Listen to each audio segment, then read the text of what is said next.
to Jammin with Janessa.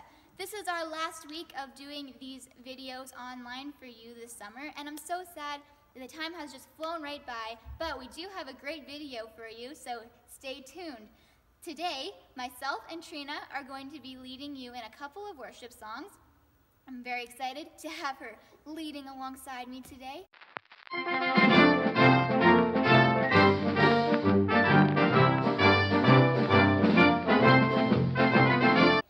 After that, I'm going to be giving you a devotional thought just as we head out into the rest of our summer, so stay tuned for that. Let's get started.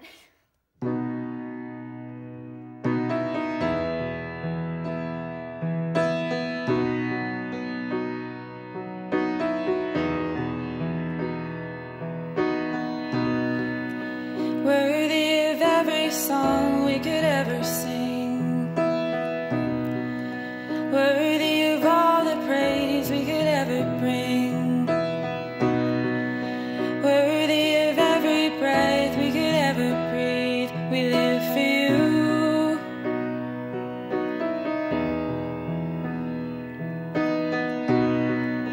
Jesus, a name above every other name. Jesus, the only one who could ever save, worthy of every breath we could ever breathe. We live for you, we live for you. Holy, there is no one like you, there is none beside you.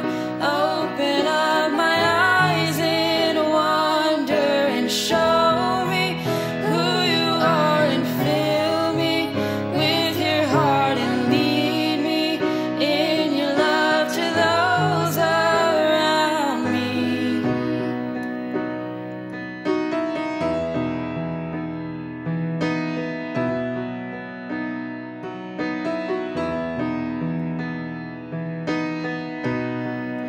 Jesus, the name above every other name.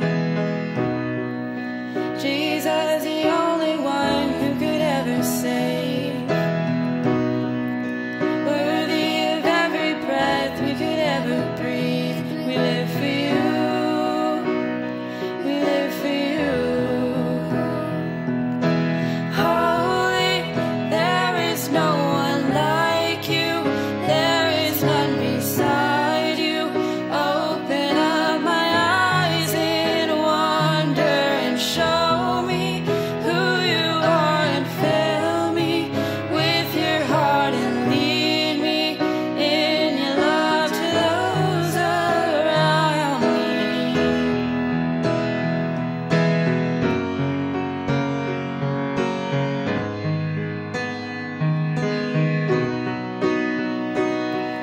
And I will build my life upon your love. It is a firm foundation, and I will put my trust in you alone, and I will not be shaken.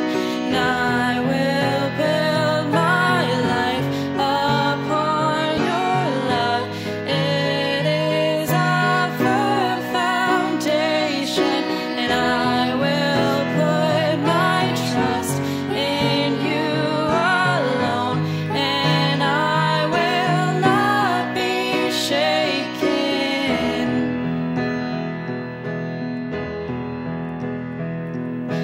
Holy, there is no one like you, there is none beside you. Open up my eyes in wonder and show me who you are, and fill me with your heart and lead me in your love to those around me.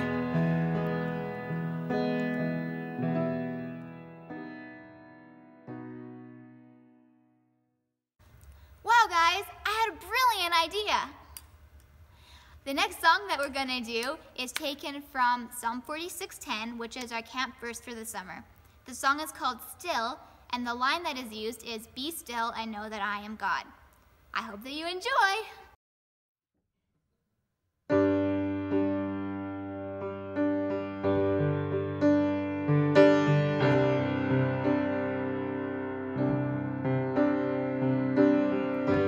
I lift every fear to the heavens, watch them disappear in your presence.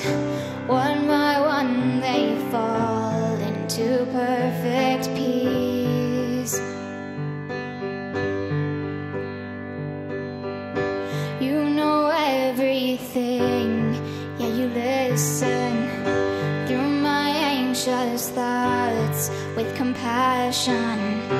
One by one they fall into perfect peace.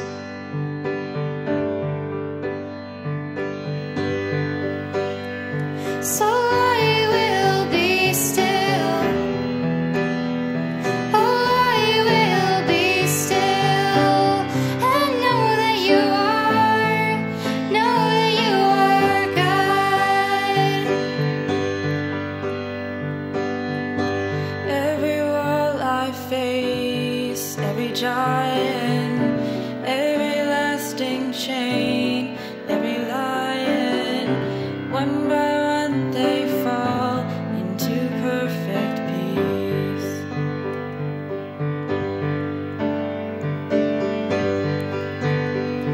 So I will be still. Oh, I will be still and know that you are God. If you are with me, what can overwhelm me? You render silent all of my worry. If you are with me, what can overwhelm me? You end the war and you set my heart free. If you are with me, what can overwhelm me? You render silent all of my worry. If you are with me, what can overwhelm me? You end the war and you set my heart free. Oh, you set my heart free.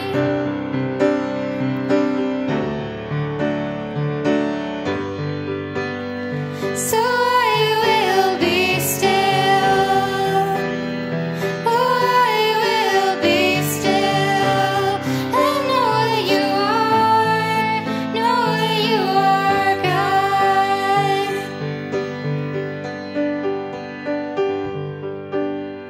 So I will be still. So I will be still and know that you are God. Know that you are God.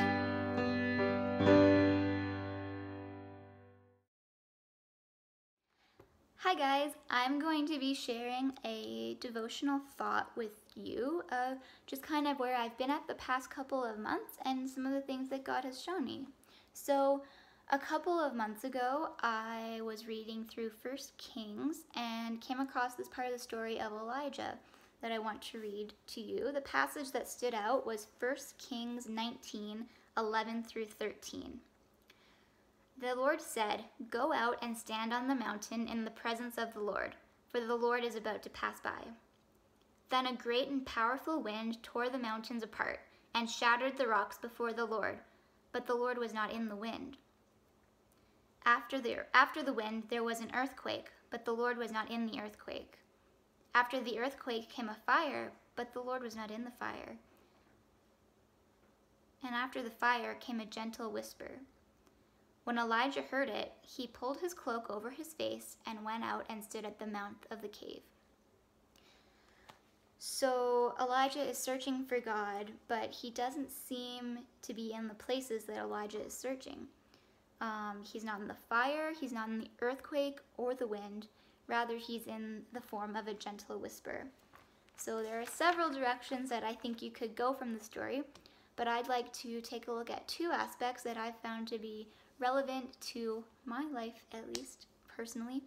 So the first one is God isn't only coming in the form of being booming, super chaotic parts of our lives, maybe where they're shaken up or maybe even where they're going really good. He's also in the more simple, mundane parts, such as a whisper that calls out to us and guides us throughout our day. The second part that stood out to me was that Elijah did not find God in the first place that he looked, but rather it was after a period of waiting and searching and longing and being patient. This is not to say that God could not have been in those places or couldn't have revealed himself at a different time, but rather he chose to reveal himself later and forced Elijah to continue to search even when God's call or his answer was not immediate.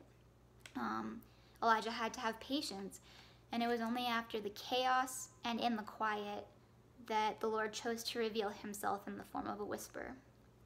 I believe in the past few months there has been a lot of time where God was able to speak to me through quiet. I'm usually a pretty busy person, and so having a couple of months where I guess I was forced to be still and to listen and to wait, and I think that it was because of that I really felt a lot of peace during a time where I was really struggling to find it. It wasn't a loud call, but it was in the quiet, I guess. However, as things slowly began to open up about a month ago, I guess have a tiny sense of normalcy as I found myself getting really busy with working a couple of different jobs and finishing up summer classes and summer starting in general. I almost immediately forgot about the peace that I had found when I had spent time each day searching and longing to be in God's presence.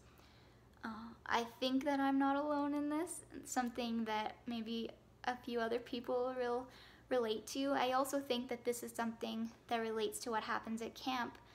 For myself, at least, I think camp's a time where God really slows down our lives and allows us to really tune in to what he has to say, where we can build relationships with other people and to go closer to God and grow in our relationship with him. Camp is a time and a place to really rest in his presence. This could be called the camp high, and I wonder, how often do we leave camp and almost immediately go back to our old ways and our stresses and our busyness, no longer intentionally longing or looking to God for help or for answers, or we're at least giving up when that becomes too difficult. We're not intentionally setting aside time as we would a week at camp each day. So with us not really having a normal camp season, a question that I would want to ask you is to think about, what can you intentionally do, or what have you intentionally been doing to search for God when maybe he doesn't seem to be revealing himself or giving you answers in the fire of your life, whatever that may be. My encouragement to you would be to not become complacent and to continue to search in the situation that we're in, and to look to him for peace even when it may seem that his help or his fixing the situation has not become immediately present in the time frame that you would like. I'd also encourage you to not let camp be the only week of your summer, your year, in which you intentionally search for him. Be aware of the many ways that he speaks, even just in a whisper. Hi guys! guys, what a time it's been. I've had so much fun with you all over these past few weeks. Thank you to everyone who's helped make the different worship videos and the silly songs and all of the devotions. Thank you for being with us for the past few weeks. I hope you have a great rest of your summer, and I can't wait to see you all soon.